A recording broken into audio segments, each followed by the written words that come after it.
தமிழ் சினிமாவினுடைய சகாப்தமான இயக்குனர் இமயம் பாரதி ராஜாவினுடைய திடீர் மறைவு செய்தியை கேட்டு திரையுலகத்தில் இருக்கக்கூடிய எல்லாருமே மிகப்பெரிய அதிர்ச்சியில் இருக்காங்க அப்படின்னே சொல்லணுங்க. ஏன்னா இவரோட பல படங்களில் நிறைய பேர் இணைந்து பணியாற்றியிருக்காங்க. அதில் ஒருத்தர் தாங்க பாஜக தேசிய செயற்குழு உறுப்பினராக இருக்கக்கூடிய குஷ்பு சுந்தர். ஸோ இவங்க பாரதி ராஜா சாருடைய மறைவுக்கு அப்புறமா அவருடைய எக்ஸ் பக்கத்தில் ஒரு மிகப்பெரிய விஷயத்தை வெளியிட்டிருக்காங்க. ஸோ கண்ணீரோட குஷ்பு அவங்க இந்த இரங்கல்களை தெரிவிச்சிருக்காங்க. ஸோ அவங்க ஏன் இந்த அளவுக்கு உடஞ்சி போய் பேசியிருக்காங்க, ஸோ பாரதி ராஜா சாருக்கு குஷ்பு மேடத்துக்கும் என்ன அந்த அளவுக்கு பாண்டிங் இருந்திருக்கு அப்படின்றத பற்றி தான் நம்ம இந்த பதிவில் தெளிவாக பார்க்க போகிறோம். ஸோ பாரதிராஜா சாருடைய இறப்பு செய்தியை கேட்ட உடனே ரொம்பவே மனவேதனையோட கண்ணீர் மல்க தங்களுடைய இரங்கலை அவங்க பதிவு செய்திருக்காங்க. பாரதி ராஜா சாருடைய மறைவு குறித்து குஷ்பு அவங்க வெளியிட்டிருக்கக்கூடிய செய்தி என்ன அப்படின்ட்டு பார்த்தீங்கன்னா, இயக்குனர் இமயம் பாரதி ராஜா அவங்களுடைய மறைவு செய்தியை கேட்டு ரொம்பவே அதிர்ச்சியாகி போயிருக்கேன். சொல்ல முடியாத அளவுக்கு துயரமானது எனக்கு இருக்குது அப்படின்னும், எனக்குள்ளே இருக்கக்கூடிய ஒரு பகுதி, என் இதயத்தினுடைய ஒரு பகுதி இன்னைக்கு அவரோடு சேர்ந்து உடஞ்சி நொறுங்கி போயிருச்சு அப்படின்ற ஒரு உணர்வானது இப்போ எனக்கு ஃபீல் ஆகுது அப்படின்ற மாதிரி அவங்க குறிப்பிட்டிருக்காங்க. ஏன்னா பாரதி ராஜாவினுடைய இயக்கத்தில் வெளியான அன்னக்கொடி உள்ளிட்ட படங்களில் நடித்த நினைவுகளையும் அவரோடு சேர்ந்து பணியாற்றிய எந்த விதமான விஷயத்தையும் நான் மறக்கவே இல்லை. அவருக்குள்ளே இருந்த அந்த கலை பிணைப்பு நினைவு சொல்லியிருக்காங்க குஷ்புவங்க. ஸோ அவர் பார்த்தீங்கன்னா ஒரு சிறந்த இயக்குனர் மட்டும் கிடையாதுங்க, தமிழ் சினிமாவினுடைய அடையாளம் அப்படின்னே அவங்கள பெருமைப்படுத்தியிருக்காங்க. ஏன் இவரை இவ்வளோ பெருமைப்படுத்தியிருக்காங்க அப்படின்னு தானே எல்லாம் யோசிக்கிறீங்க. ஏன்னா ஒரு ஸ்டுடியோக்குள்ளே பார்த்தீங்கன்னா தமிழ் சினிமா அந்த 4 செவத்துக்குள்ளேயே இருந்தது. ஆனால் அதை இவர் வெளியுலகத்துக்கு கொண்டு வந்தார். நல்லா பச்சை பசேல்னு இருக்கக்கூடிய புல்வெளி, மண் வாசனை நிறைந்திருக்கக்கூடிய கிராமப்புறங்களுக்கு எடுத்து சென்ற ஒரு பெருமை பார்த்திங்கன்னா பாரதி ராஜா சாருக்கு இருக்குது. ஸோ மிகப்பெரிய புரட்சியை திரையுலகத்தில் செய்தார் அப்படின்னே சொல்லலாம். அது மட்டும் இல்லாமல் அவர் செய்த அந்த ஒரு விஷயந்தான் இன்றைக்கி திரையுலகத்தையே மாற்றி கொடுத்துருக்கு. அப்படி இருக்கும் பொழுது அவரை யாராலையுமே நிச்சயமாக மறக்கவே முடியாதுங்க. ஏன்னா ஒரு சிலர் பார்த்திங்கன்னா மட்டும்தான் இந்த மாதிரி திரையுலகத்தில் ஒரு புரட்சியை ஏற்படுத்தியிருக்காங்க. அதில் ஒருவராக இருக்கக்கூடிய பாரதி ராஜா சாருடைய இழப்பு பார்த்திங்கன்னா கண்டிப்பாக திரையுலகத்துக்கு பேரிழப்பு அப்படின்னு தாங்க சொல்லணும். இதை யாருமே இல்லை அப்படின்னு மறுக்கவே முடியாது. அந்த அளவுக்கு ரொம்பவே முக்கியமானவர். ஏன்னா தமிழ் சினிமாவினுடைய அடையாளத்தை, அதனுடைய முகவரியை உலகுக்கே மாற்றி காட்டின ஒரு மாபெரும் வழிகாட்டி அப்படின்னு இவரை சொல்லலாங்க. ஸோ திரையுலகத்துக்கு அவர் செய்த பங்களிப்புகளை யாராலையும் ஈடு செய்யவே முடியாது. அந்த அளவுக்கு செய்திருக்காரு. ஏன்னா அவர் ஒரு கிராமப்புறத்தில் வசித்தவர் தான்.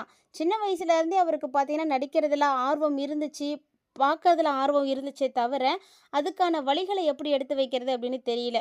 ஏதோ ஒரு சூழ்நிலையால் அவர் சென்னை வந்தவர் தான். சென்னையில் அவர் நிறைய பேருடைய பழக்கங்கள் கிடைச்சிது. Ilaiyaraaja sir, Gangai Amaran sir, SPB sir இவங்களுடைய நட்புகள் மூலமாக தன்னுடைய திரையுலக பணியை தொடங்க ஆரம்பித்தார். ஸோ இருந்தாலுமே கூட அவர் அவருடைய முழுக்க முழுக்க முயற்சியினாலையும் திறமையினாலையும் மட்டுமே இந்த திரையுலகத்தில் சாதித்து காட்டியிருக்காரு அப்படின்னு சொல்லணும். ஏன்னா இவர் இயற்றிய நிறைய படங்கள் பார்த்திங்கன்னா தேசிய விருதுகளை வாங்கி கொடுத்துருக்கு. இவர் என்றைக்குமே நம்மளால் மறக்கவே முடியாது. அந்த அளவுக்கு ஒரு சிறந்த இயக்குனர்னா பாரதி ராஜா சார் தாங்க. ஸோ இவர் பார்த்திங்கன்னா இவருடைய இழப்பும் பார்த்திங்கன்னா யாருக்கும் ஈடு செய்ய முடியாததாக இருக்குது. இவருடைய பங்களிப்பு எந்த அளவுக்கு திரைத்துறைக்கு முக்கியமாக இருந்துச்சோ அதே மாதிரி அவருடைய இழப்பும் பார்த்திங்கன்னா யாராலையும் ஈடு செய்யவே முடியாதுங்க. அவரை இழந்து எல்லாருமே கஷ்டப்பட்டுருக்காங்க. அதுலேயும் குறிப்பாக அவங்களுடைய குடும்பத்தாருக்கும் திரைத்துறையில் இருக்கக்கூடிய ஒட்டுமொத்த ரசிகர்களுக்குமே என்னுடைய ஆழ்ந்த இரங்கலை நான் தெரிவிச்சுக்கிறேன் அப்படின்னு நடிகை குஷ்பு பார்த்திங்கன்னா தன்னுடைய பக்கத்தில் பதிவிட்டிருக்காங்க. அவருடைய ஆன்மா சாந்தி அடையறதுக்கு இறைவனை நான் பிரார்த்தனை செய்துக்கிறேன் அப்படின்னு ரொம்ப உருக்கமாகவே பதிவிட்டிருக்காங்க. அதாவது ஒவ்வொருத்தருக்குமே பாரதி ராஜா சார் ஒவ்வொரு வகையில் ஒரு மிகப்பெரிய தாக்கத்தை ஏற்படுத்தி கொடுத்துருக்காரு அப்படின்னு தான் சொல்லணும். ஸோ நிறைய பேருக்கு பார்த்திங்கன்னா இவர் நிறைய வாய்ப்புகளை கொடுத்துருக்காரு. ஸோ இவரே வாய்ப்புக்காக ரொம்ப அலைஞ்சு தெரிஞ்சவர் தான். சென்னை நம்ம எந்த விதமான வேலையும் இல்லாமல் எந்த பின்புலமும் இல்லாமல் நம்ம இருக்க முடியுமா அப்படின்னா அது சாத்தியமில்லாத ஒரு விஷயம். ஸோ அப்படி இருந்த அவர் பார்த்திங்கன்னா ஒரு கஷ்டப்பட்டு தனக்குன்னு ஒரு வாய்ப்பை ஏற்படுத்தி தன்னுடைய திறமையை வெளிப்படுத்தி அதன் மூலமாக வெளியானவர். எவ்வளோ கஷ்டப்பட்டு அவர் வந்திருப்பாருன்னு பாருங்களேன். ஸோ அப்படி இருக்கும் பொழுது அவரும் நிறைய பேருக்கு வாய்ப்புகளை கொடுத்தாரு.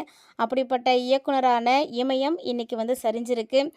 தமிழ் சினிமாவை பொறுத்த வரைக்கும் இவர் ஆற்றிய பங்களிப்பு பார்த்தீங்கன்னா ரொம்ப பெருசுன்னு தான் சொல்லணுங்க. அதை கௌரவிக்கக்கூடிய விதமாக தான் 2004ஆம் ஆண்டு இயக்குனர் பாரதி ராஜாவுக்கு மத்திய அரசு பத்மஸ்ரீ விருதை வந்து அறிவித்து கௌரவப்படுத்தினாங்க.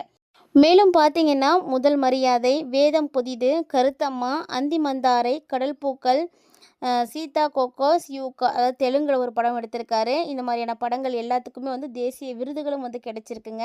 வயசாயிடுச்சு அப்படின்னாவே எல்லாரும் போய் அமைதியாக வந்து உட்காந்துருவாங்க, ஓஞ்சு போயிடுவாங்க. ஆனால் வயதான காலத்துலையுமே கூட சினிமாவுக்காக நான் வந்து எல்லா விஷயங்களும் செய்வேன் அப்படின்னு ரொம்ப ஆக்டிவாக வந்து இருந்தவர் தாங்க பாரதி ராஜா சார். ஸோ அவருடைய ஆக்டிவை வந்து அப்படியே வந்து நிலைகுலைத்தது அப்படின்னா அதுக்கும் ஒரு காரணம் இருக்குது. அதுதான் அவருடைய மகனுடைய மரணம். அவருடைய எல்லா விதமான செயல்பாடுகளையும் அப்படியே வந்து ஸ்டாப் பண்ணிடுச்சு அப்படின்னு தான் சொல்லணும். ஏன்னா பாரதி ராஜா சார் அவருடைய மகன் இறந்துட்டார் அப்படின்ற செய்தியை கேட்ட உடனே நொறுங்கி போயிட்டாருங்க. எல்லா பெற்றோர்களுக்குமே குழந்தைகள் அப்படின்றவங்க ரொம்ப முக்கியமானது. நான் உங்களுடைய குழந்தைகளுக்காக தான் அவங்க இவ்வளோ கஷ்டப்பட்டுட்டு இருக்காங்க அப்படிங்கும் பொழுது, தந்தை தாய் இருக்கும் பொழுது மகன்களை இழக்கிறது அப்படிங்கிறது மிகப்பெரிய கொடுமை. அந்த கொடுமை பார்த்திங்கன்னா பாரதி ராஜா சாருக்கு நடந்தது. ஏன்னா அவர் பார்த்திங்கன்னா அவருடைய மகனை 2025ஆம் ஆண்டு பாரதி ராஜா சாருடைய மகனும் நடிகருமா இருக்க மனோஜ் அவர்கள் திடீர்னு மாரடைப்பு காரணமாக வந்து உயிரிழந்திருந்தார். இதுக்கப்புறம் பார்த்தீங்கன்னா மிகப்பெரிய துயரத்தில் பாரதி ராஜா சார் அப்படியே மூழ்கி போயிட்டார் அப்படின்னு தான் சொல்லணும். காரணம் பார்த்தீங்கன்னா இவருடைய உலகமாகவே அவருடைய மகனை தான் அவர் வந்து நினச்சிட்டு இருந்தார். ஸோ அப்படிப்பட்ட மகனை வந்து இழந்தது பார்த்தீங்கன்னா இவருக்கு மிகப்பெரிய ஒரு பேரிழப்பாகவே இருந்துச்சுங்க. அதுக்கப்புறமா தான் இவருடைய உடல்நிலையும் ரொம்பவே வந்து பாதிப்படைய ஆரம்பிச்சுது. ஸோ உடல்நலத்து மேலே நல்லா கவனிக்காமல், சரியாக சாப்பிடாம, சரியாக தூங்காமல் அவருடைய மகனை நினச்சிக்கிட்டு இவருடைய உடல் நலத்தை இவரே வந்து கெடுத்துக்கிட்டாரு. ஸோ ஒரு சில மாதங்களாகவே பார்த்தீங்கன்னா பாரதி ராஜா சார் மரணம் வரைக்கும் போயிட்டு வந்துட்டு தான் இருந்தார். ஏன்னா அவர் வந்து இறக்கக்கூடிய சூழ்நிலை அளவுக்கு ஆயிட்டார் அப்படின்ற மாதிரி நிறைய வதந்திகள் கூட பரவிட்டு இருந்துச்சு. ரசிகர்களை எல்லாத்தையுமே இது கோபத்தில் வந்து ஆழ்த்துனுச்சு அப்படின்னே சொல்லலாம். அப்போதெல்லாமே கூட அவர் வந்து சிகிச்சை பெறக்கூடிய புகைப்படங்கள் வந்து வெளியிடப்பட்டு அந்த தகவல்களுக்கு எல்லாத்துக்குமே முற்றுப்புள்ளி வந்து வச்சாங்க. இந்த நிலையில் இன்னைக்கு பார்த்தீங்கன்னா அவர் தன்னுடைய 84வது வயதில் உயிரிழந்திருக்காருங்க. ஸோ இவருடைய இழப்பு கண்டிப்பாக திரையுலகத்துக்கு மிகப்பெரிய ஒரு இழப்புன்னு தான் சொல்லணும்.